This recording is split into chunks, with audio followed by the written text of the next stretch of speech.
What if I told you Dodge once built a truck tough enough for a construction site, but cozy enough to make you forget you were sleeping above a carburetor? Yep, it's real, and it's weirder than your uncle's karaoke night. Ladies and gentlemen, let me tell you about a Dodge that looks like it was built for a construction site, but ended up hosting camping trips instead. This is the 1965 Dodge D300 Custom with a Caveman camper, and I swear it's the kind of rig that makes my neighbor Kevin stop mowing his lawn just to stare. And trust me, Kevin never stops mowing his lawn. Before we dig deeper into this blue and white time capsule, don't forget to hit that subscribe button so you won't miss more rolling oddities that make new RVs look like plastic toys.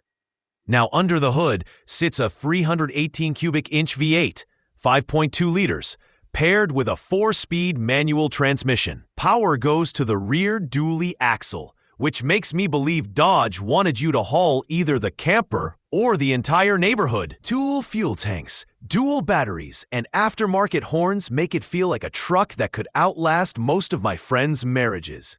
The radiator was overhauled in 2022, and the seller even greased the chassis before selling, which is more attention than my first car ever got. It rolls on 16-inch steel wheels wrapped in Hercules Super Express 2, 7.5 to 16 tires. Braking comes from 4-wheel drums, so yes, stopping is more of a suggestion than a command. The front shocks, rear brake lines, and wheel cylinders were replaced, but rust is still visible on panels and rocker sections. I think it wears those scars like tattoos from its road trips across the US and Canada. Step inside and you'll see why they called it a Caveman camper. The kitchenette includes a holiday range, double basin sink, a Norcold electric propane fridge, and a Carlson furnace. Laminate countertops, louvered windows, and mosaic vinyl flooring make it feel like the set of a 1960s sitcom where everyone smiles too much. I liked the most that the dinette converts into a bed, because nothing bonds friends faster than realizing one of you snores. There's also a cab-over bunk with wood paneling, cubbies, and a front-facing window, perfect for spying on the campground.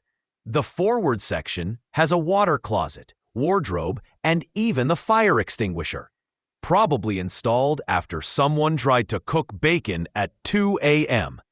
The seller notes the propane line for the fridge needs replacing, which I believe is just part of owning vintage campers.